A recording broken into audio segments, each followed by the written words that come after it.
Welcome to the Facilitators Deep Dive Podcast, your podcast on your way to facilitation mastery. So you want to dive deeper into storytelling. You know, the kind that makes those TED Talks so captivating? Well, you've come to the right place. We're going to crack open Akash Karia's guide that talks storytelling techniques. He breaks down what makes those presentations so memorable. It's really fascinating, his book, How to Deliver a Great TED Talk. You know, he doesn't just tell you, hey, tell a story. He really gets into the nitty-gritty. He emphasizes how powerful stories are for making even complex ideas stick, even inspire action. Okay, so there's a little more to it than just like spinning a good yarn. So what did he discover? What makes the most successful TED Talks tick? He studied hundreds of these talks, and guess what he found? The most popular ones. Well, they were all built around powerful stories.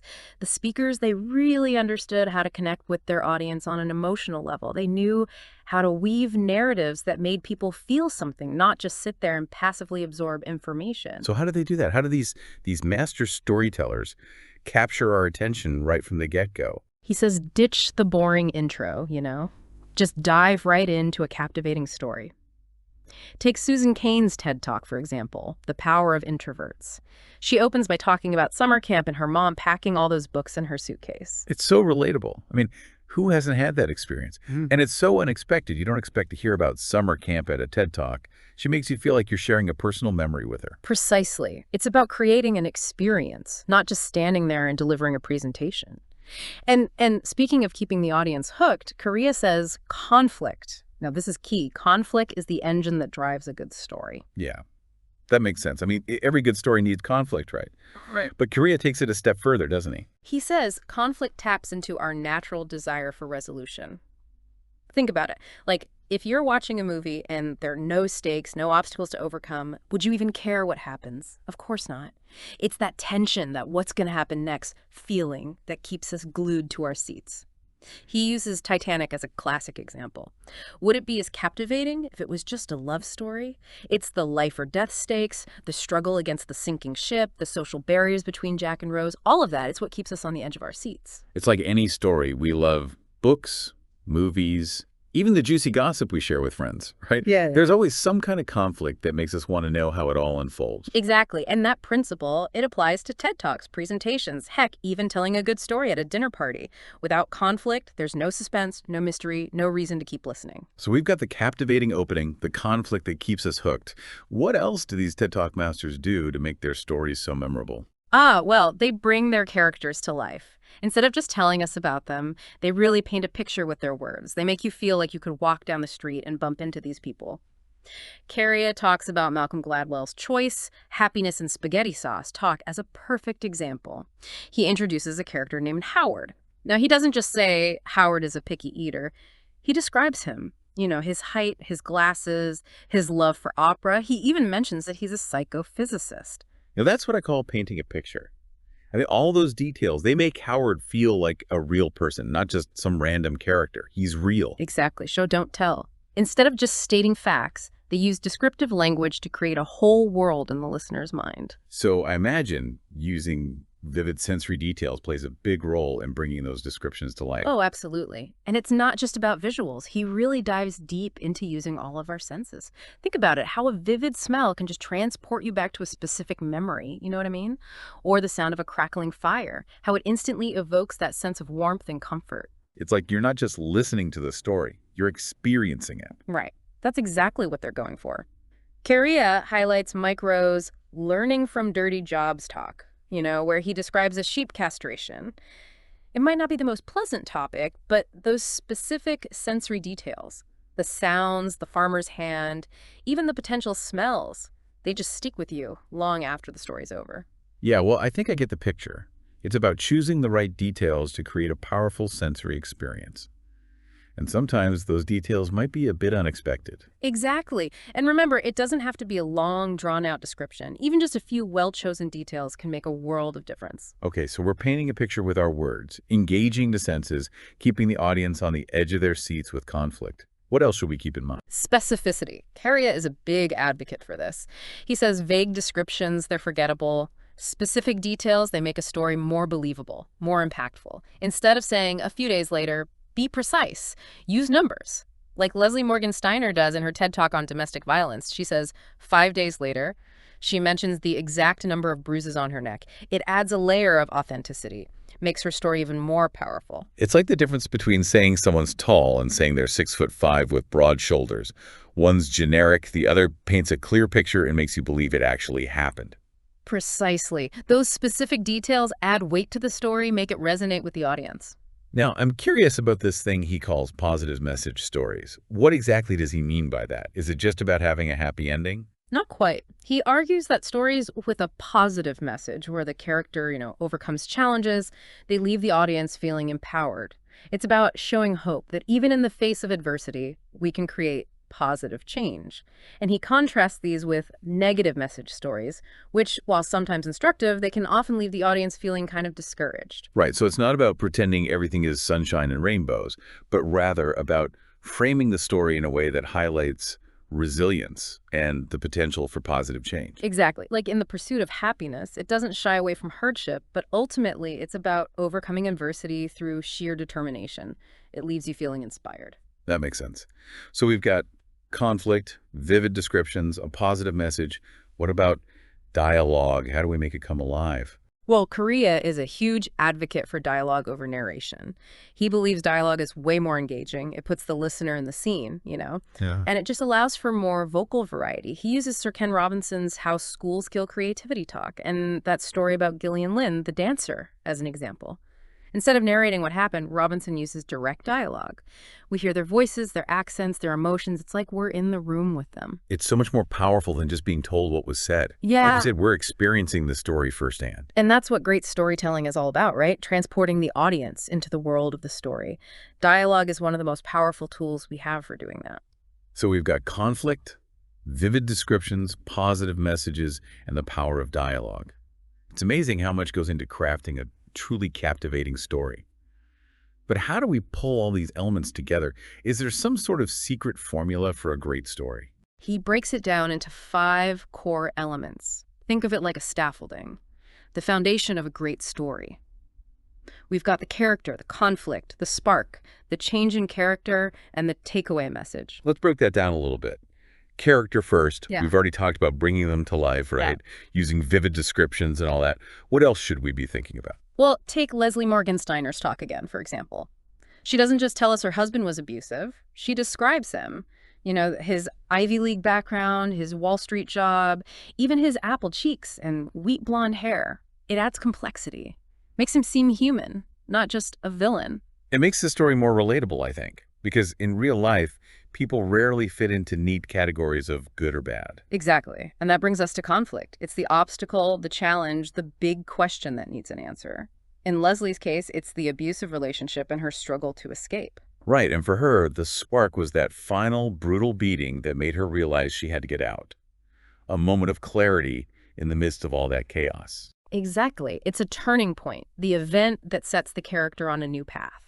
And that leads us to change in character, the growth, the transformation that happens as a result of the conflict and that spark. Leslie goes from being trapped to finding the strength to leave to becoming an advocate. What a powerful journey. And it shows that even in the darkest times, there's potential for incredible growth and transformation. Right. And finally, there's the takeaway message, the lesson, the insight, the call to action the speaker wants the audience to remember. For Leslie, it's multifaceted. It's about understanding domestic violence, recognizing the signs, offering support to those who need it. It's a message that stays with you, prompts you to think differently about the world, and maybe even take action. So these 5 core elements, it's like a recipe for a great story, but with infinite variations, right? Because Karia, he actually lists 23 principles for great storytelling in his guide, right? Yes, he does. We've just scratched the surface here, but there's a whole treasure trove of insights in his book. We'll definitely link to it in the show notes.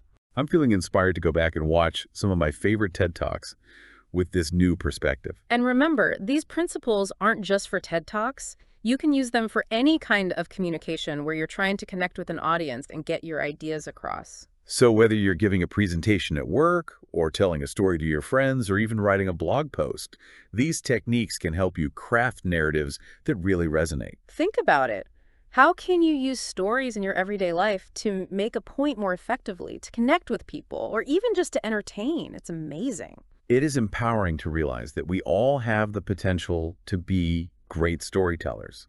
It's not some magical talent, right?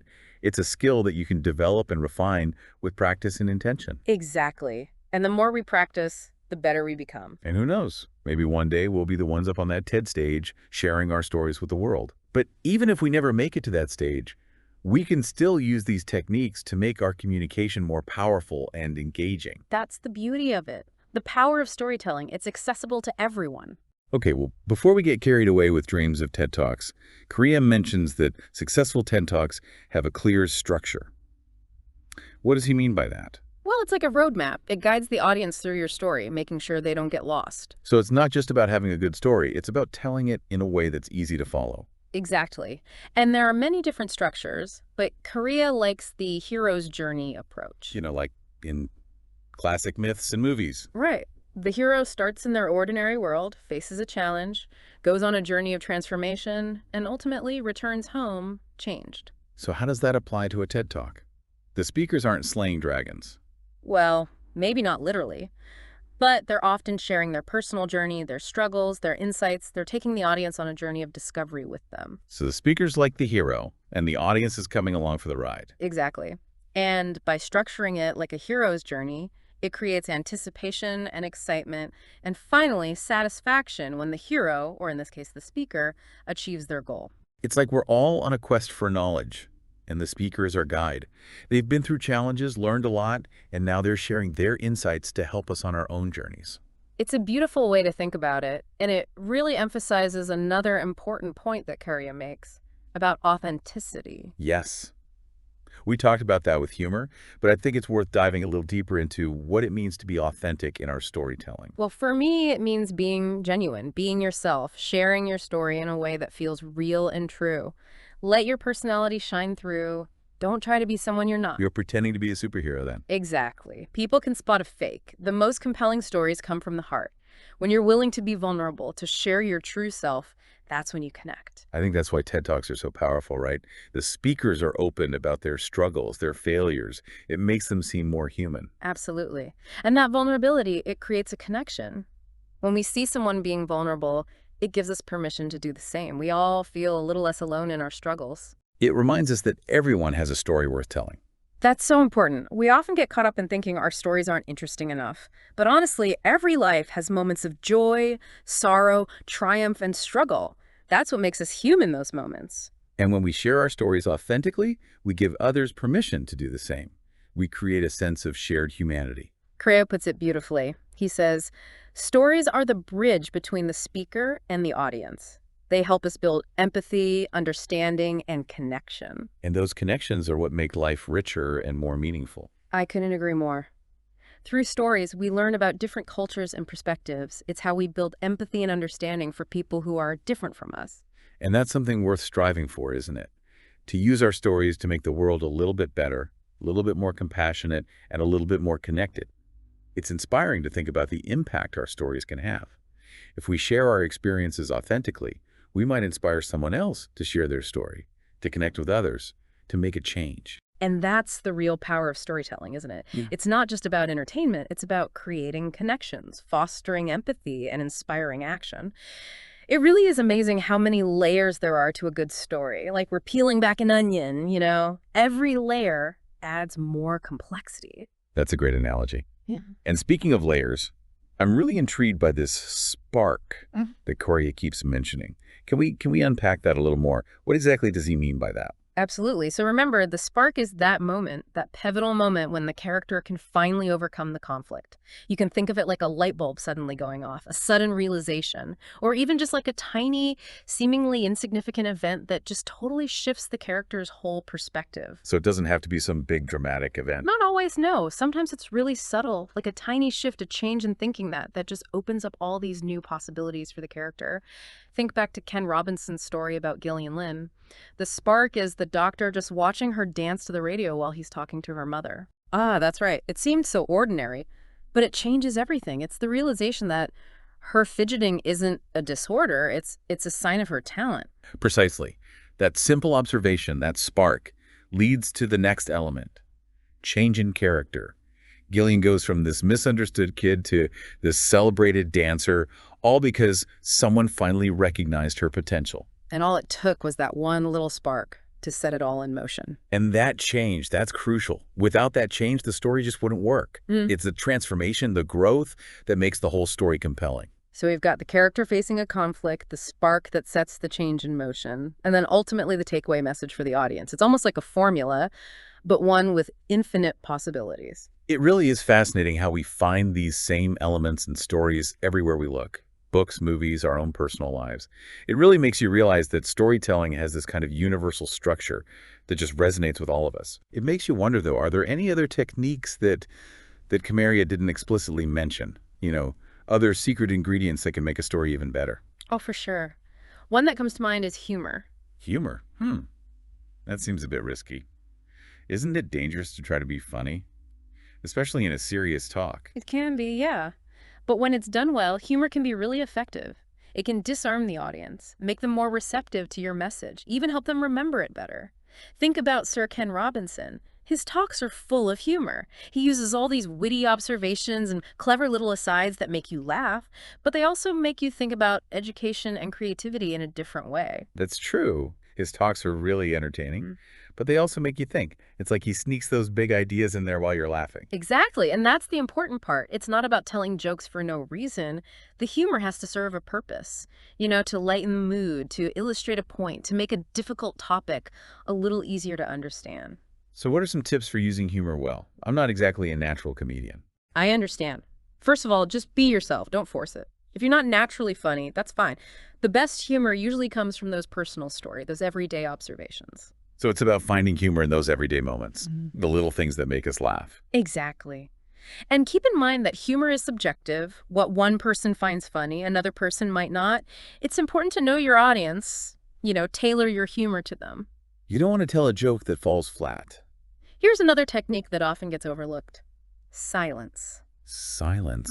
I thought the point of a TED Talk was to fill the time with words and ideas. Well, yes, but silence can be just as powerful as words, It can create suspense, emphasize a point, give the audience a moment to process what they've just heard. Think about a movie, that dramatic pause right before a big reveal, that moment of stillness, it makes your heart pound. I see what you mean. It's like you're drawing the audience in, making them lean forward, wondering what's coming next. Exactly. It's all about rhythm and pacing. Silence is another tool for creating those moments of tension and release that keep the audience engaged. I've never thought of it like that. But you're right. The silence is as important as the words themselves. Now, remember what we talked about earlier with those sensory details? It's not just about describing what things look, sound, or smell like. There's another level to consider. Wait, there's more to it than the five senses? Think about emotions. Can you describe how it feels to have a shiver run down your spine?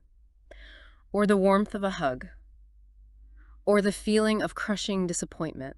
Wow, those are powerful images. It makes the story so much more relatable. It's about going beyond the physical senses and really connecting with the audience on an emotional level. And that's what makes storytelling so powerful, isn't it? When the story makes you feel something. When we feel something, we remember it, we're more likely to be moved by it, and we might even take action. So how do we do that? How do we tap into those emotions effectively? It's about being vulnerable, being open about your own experiences. That's how you connect with people on a human level. It's those shared experiences that make us laugh, cry, and everything in between. And that's what separates the good storytellers from the great ones.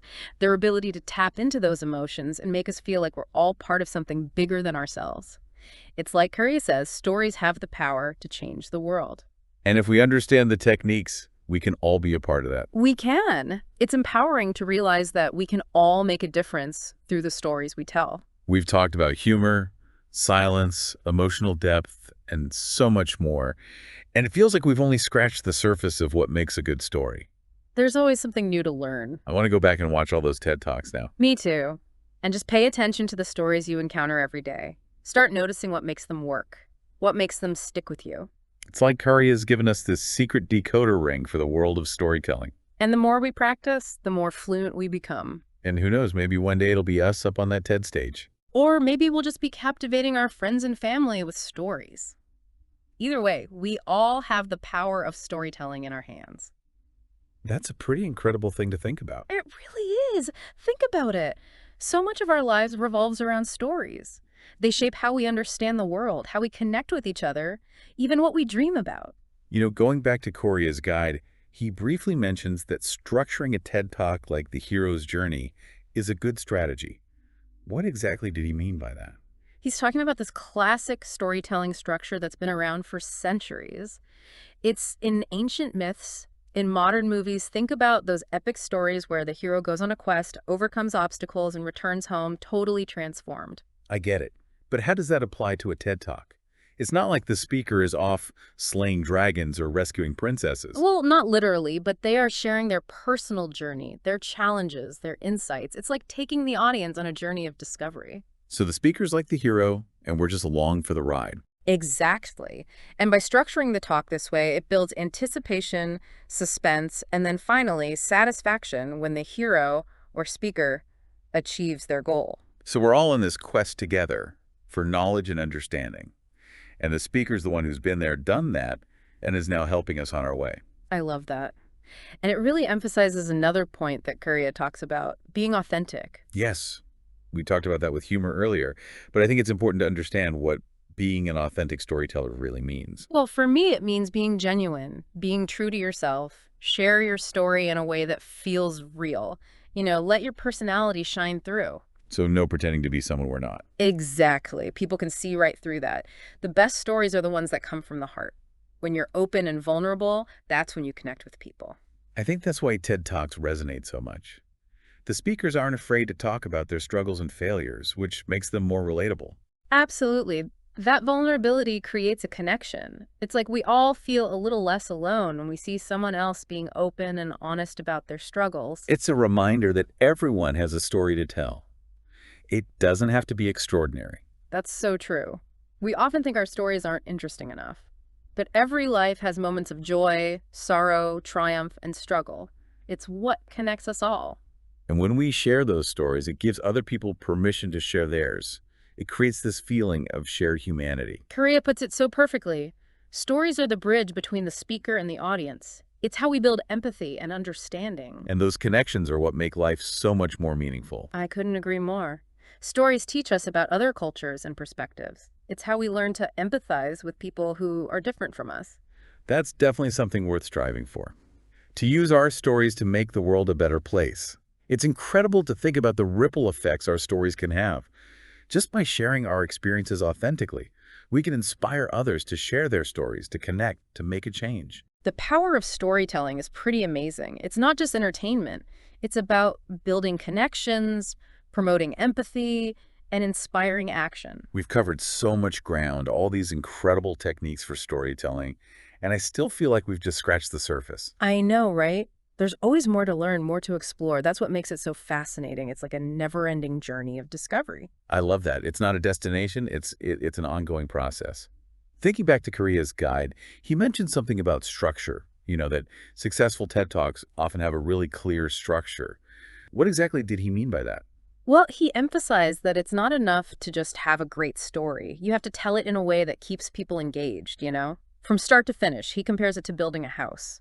You need a solid foundation, a framework to hold everything together. So it's like a roadmap, a guide for the audience so they don't get lost in the story. Exactly. And there are different ways to structure a story, but one that Karia really likes is the hero's journey. Oh, yeah. Like in classic myths and movies, right? Where the hero goes on this big quest, faces challenges, and comes back completely changed. How does that apply to a TED Talk, though? The speakers aren't exactly like slaying dragons or anything. Oh, no, not in a literal sense, but they are often sharing their own personal journey, their struggles, their insights. It's like they're taking the audience along with them on this journey of discovery. So the speaker's the hero, and we're all just along for the ride. You got it. And when you structure a talk like that, it creates a sense of anticipation, suspense. And in the end, you get that feeling of satisfaction when the hero, or speaker in this case, finally reaches their goal. It's like we're all on this quest for knowledge and understanding, and the speaker is our guide. They've faced the challenges, they've gained wisdom, and now they're sharing it all with us. That's a beautiful way to put it. And it really highlights another point that Karia makes about authenticity in storytelling. We've touched on that before with humor and emotional depth, but it seems like such a crucial element. Can we dig a little deeper into that? What does it really mean to be an authentic storyteller? For me, it means being genuine, being yourself, sharing your story in a way that feels true. Let your personality come through. Don't try to be someone you're not. So no more pretending to be a superhero. Right. People can spot a fake a mile away. The most compelling stories, they come from a real place.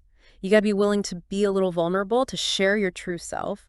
That's how you connect with people. I think that's why TED Talks are so powerful, The speakers are willing to share their struggles, their failures, makes them seem more human. Totally. And that vulnerability, it creates connection, right? When we see someone else being vulnerable, it gives us permission to do the same. Suddenly, we don't feel so alone in our struggles. It's like a reminder that everyone's story matters. Exactly. We often think, oh, my story's not that interesting. But honestly, every life is full of those moments. Joy, sorrow, triumph, struggle. That's what makes us human, those shared experiences. And when we share those stories authentically, it gives other people the courage to share their own. It creates a sense of community, of shared humanity. Karia says it perfectly. Stories are the bridge between the speaker and the audience. They build empathy, they build understanding, they build connection. And those connections, those are the things that make life richer and more meaningful. Couldn't agree more. It's through stories that we learn about different cultures, different perspectives. It's how we learn to understand and empathize with people who are different from us. And that's a powerful thing to strive for, isn't it? Using our stories to make the world just a little bit better, a little bit more compassionate, a little more connected. Absolutely. It's amazing to think about all the ripple effects that can happen when we share our stories. It might inspire someone else to share their story, to connect with someone, to make a change. Yeah, it really is. The power of storytelling, it's incredible. It's not just about entertainment, it's about those connections, fostering empathy, inspiring action. So as we wrap up our deep dive into Akash Karia's storytelling secrets, what are some of the key takeaways you'd like our listeners to remember? Well, first of all, embrace the power of story. It's not just for TED Talks or professional speakers. We can all use it to communicate, to connect, to make a difference. Don't be afraid to be vulnerable.